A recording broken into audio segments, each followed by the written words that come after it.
বিশ্বনবীর কিন্তু টাকা পয়সা ছিল না, জানেন? ছাগল চড়াতো, কাউবয়। মা মিন নাবিয়্যিন ইল্লা রাআল গানাম, ছাগল চড়াতেন। এরপরে খাদিজাতুল কুবরার স্টাফ হিসেবে, কর্মচারী হিসেবে ক্যারিয়ার শুরু করলেন। মানুষের একটা খাসলাত আছে, বেকায়দা। সেই বেকায়দা হলো তার ভালো পথে থাকলে সে উল্টা বোঝে। এই জন্য দুনিয়ার আকসার নবীদেরকে আল্লাহ পাক নবুয়ত পাওয়ার আগে ছাগলের রাখালগিরি করাইছেন। কেন?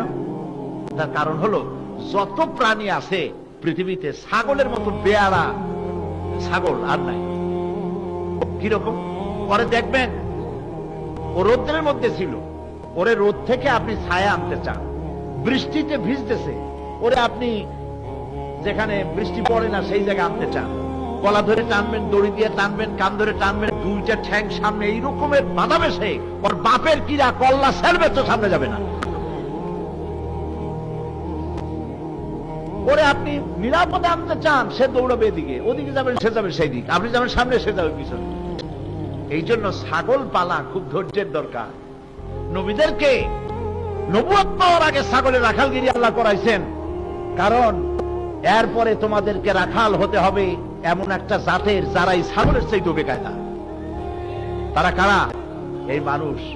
ছাগলরে আনতে চাইলে সে শুধু ঠ্যাং দিয়েই ফিরাইছে, কিন্তু মানুষকে আল্লাহর পথে ডাকতে গেলে তারা মারধর করেছে। নবী করিম সাল্লাল্লাহু আলাইহি সাল্লামের মতো এত বড় শ্রেষ্ঠ মানুষকে তারা পাথর মেরেছে, গালি দিয়েছে, মারধর করেছে। এই জন্য হযরত লোকমান বলছেন, ওয়াসবির আলা মা আসাবাক, যখন তোমার উপর বিপদ আসবে, এই সমস্ত কাজ করতে গেলে মানুষে গালি দেবে, আজে বাজে কথা বলবে, নানান রকমের গালিগালাজ করবে, ইট মারবে, পাথর মারবে, ইত্যাদি করবে। ওয়াসবির আলা মা আসাবাক, এই জন্য তুমি ধৈর্য ধারণ করো। ইন্না যালিকা মিন আজমিল উমুর, আর এই কাজটা হচ্ছে অত্যন্ত সাহসিকতার কাজ। এই কাজ কারা করতে পারে? যাদের সিনা শক্ত, মজবুত, যারা নাকি ডিভোটেড, কমিটেড আল্লাহর দ্বীনকে জমিনে প্রতিষ্ঠার জন্য, আল্লাহর হুকুমকে, নবীর ইতাআতকে প্রতিষ্ঠার জন্য যারা জীবন দিতে প্রস্তুত, এই সব কাজ তাদের জন্য। এসব কাজ কাফুরদের জন্য না। মিষ্টি, হালুয়া, রুটি, হাদিয়া, তোহফার পাগল যারা, এই সব কাজ তারা করতে পারে না, এই সব কথাও তারা বলতে পারে না। এই জন্য শাইখুল হাদিসের মতো লোকের দরকার।